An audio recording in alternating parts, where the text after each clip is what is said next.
Good morning and welcome to another episode of JR's Weird Workshop. Got a few notes, a couple distressing things to relay to you. The first one is that while I was drinking my morning tea, I watched some videos and I discovered that airliners are really demons. And that really clarified what happened when my wife and I flew to Austin. Not this past winter, but the winter before. The 737 transformed into the flying spaghetti monster over Austin. Okay, now on to more serious subjects. I like this. It's kind of a proto-TV show, a series, as it were. Is that actually had what a distressing thing that was relayed to me last night is I'm actually an employee of a municipality. In Michigan, as well as a lot of other states, we have, the state, and then it's broken down into counties, and then each county is broken down into townships, which I really appreciate because it gives people, especially in smaller townships, an ability to know their representatives, to be able to attend meetings, town hall meetings once a month. Anyway, moving right along, I've been privileged to have, in my estimation, the best possible township supervisor, friend, supporter of the preserve over the past, my goodness, maybe 15 years. Robert. I'm just going to say Robert. I'm not going to drag people by their full names into my videos. But a tremendous person, hardworking, is going to be retiring soon. And I don't blame him, because when you consider how much work goes into being a successful township supervisor, it's not just going up there and voting on stuff. He's on all these committees, the driving force behind, say, the sewer authority, the water authority, all the millages, the fire authority. He's also the IT guy, basically the computer guy. So worked like a dog for the past 15, 16 years, I believe. Don't quote me on that. A long time. This township supervisor has been a great supporter of Thorn Swift. And prior to that, when he was working for Dow in Midland, he and his wife were involved in the Chippewa Nature Center. So they are very in tune with this. Very in tune with this. He's going to be very much missed, and when they come around to building the new township hall, because they're in a very old building now and they're going to move it across the street, I'm definitely going to push to have it named after him. A great guy. He will be thoroughly missed. Okay, on to my projects. My morning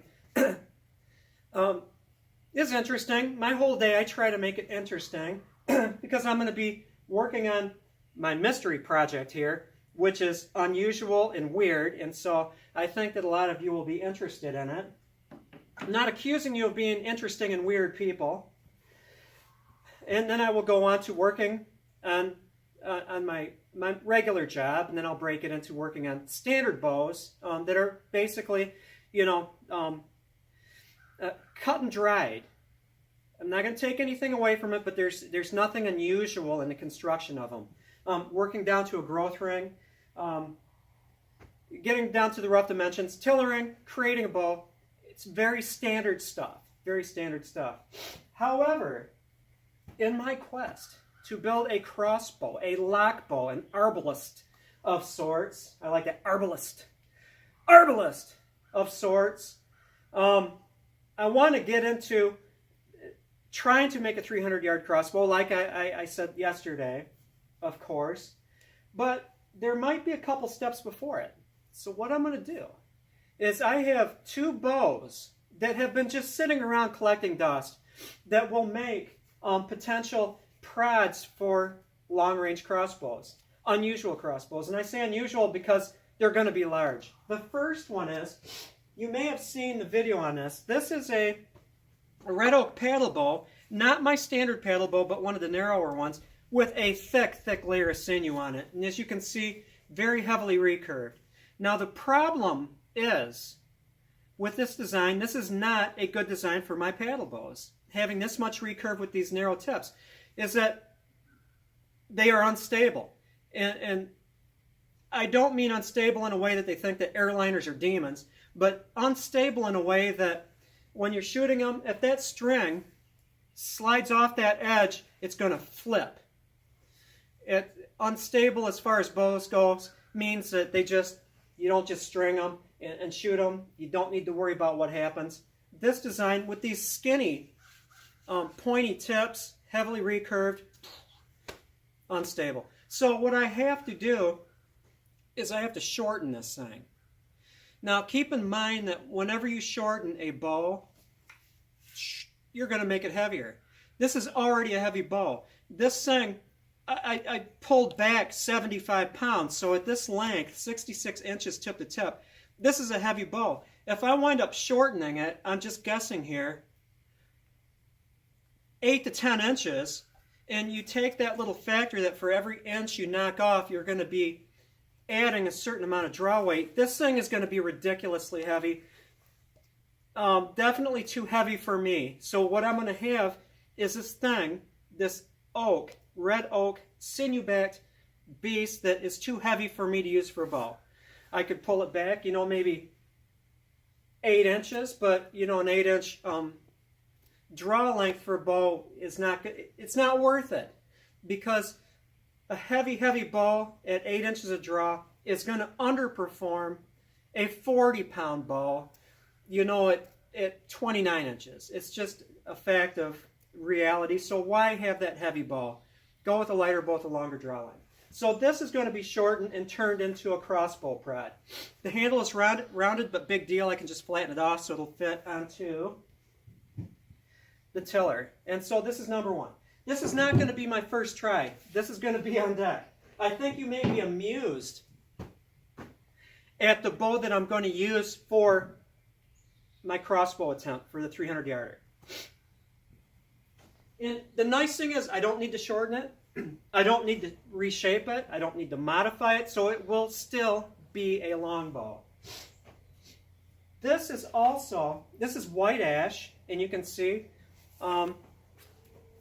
notwithstanding a rounded cross section, a rounded belly, which I do not believe that white ash war bows were following that ratio of thickness to width and having a rounded belly like a proper English longbow, a Victorian age longbow. White ash, not having the same elasticity as you, to create a heavy war bow could not be, a very narrow, deeply set rounded belly thing, or else you just get a lot of string follow and risk destroying it. So this, which I can pull back to 80 pounds with vast difficulty, I'm not going to lie to you, I put my feet on it and yank it up. This thing can pull 80 pounds, and that's my goal. It can pull more, because the farther you pull it back, the heavier it is. I'm going to view this as an 80-pound bow, maxing it out at 80 pounds without damaging it. And so in order to find the power stroke, all I'm going to do is just measure it, and when it hits that 80-pound mark, that will be the draw length.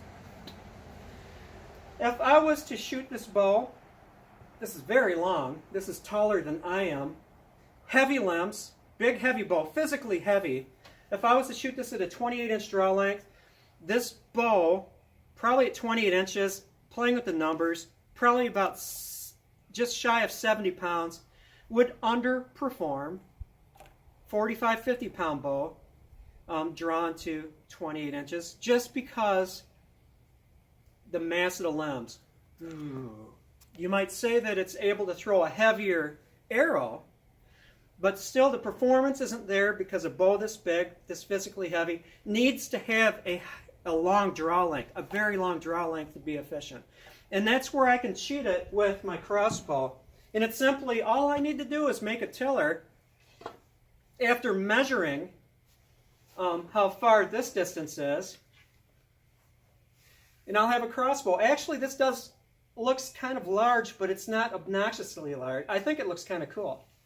Now, the issue with this one, and this is a thought process, when you're drawing this back, let me do it this way, when it's at rest, and you have a center, just take a Sharpie and draw a center here, and you pull it back, that center should be a line through here. Pretty standard stuff, because you want that bolt, that coral, that arrow to shoot straight down here. This is an asymmetric bow. And what does that mean? Yeah, it means it's not symmetrical. No, it means that you're actually holding it below center, so the arrow is centered shot. So the limbs are somewhat different. So I'm going to have to tune it. I'm going to be able to shift this here, and I might be completely wrong.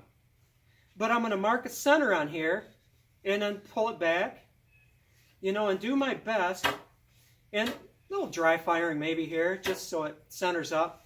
I'm going to tune it so my center mark will ride right along the bolt groove. And so there it is.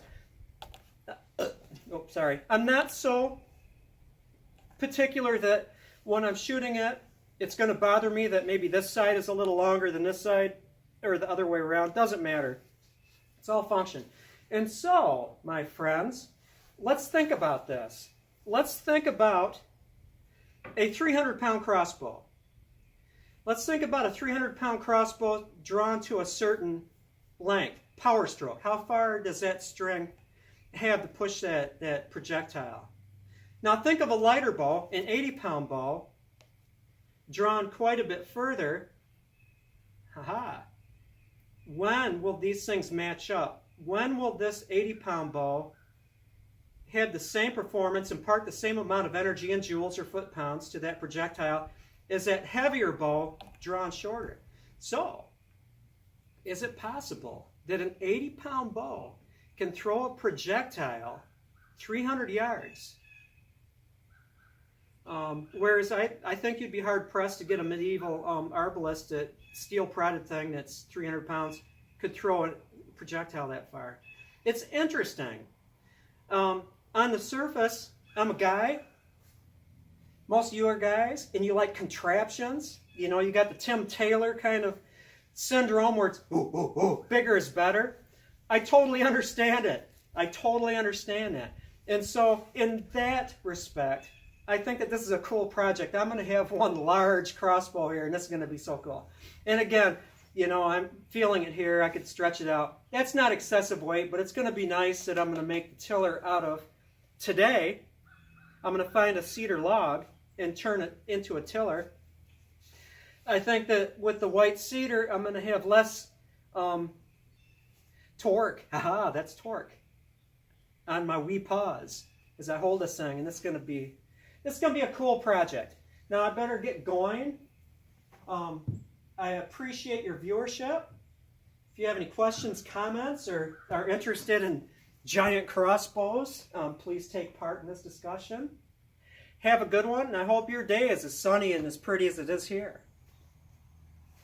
And be careful when you get on a 737, because I'm not sure which one of those planes in that 737 series will turn into the flying spaghetti monster. We all need to wake up to the truth.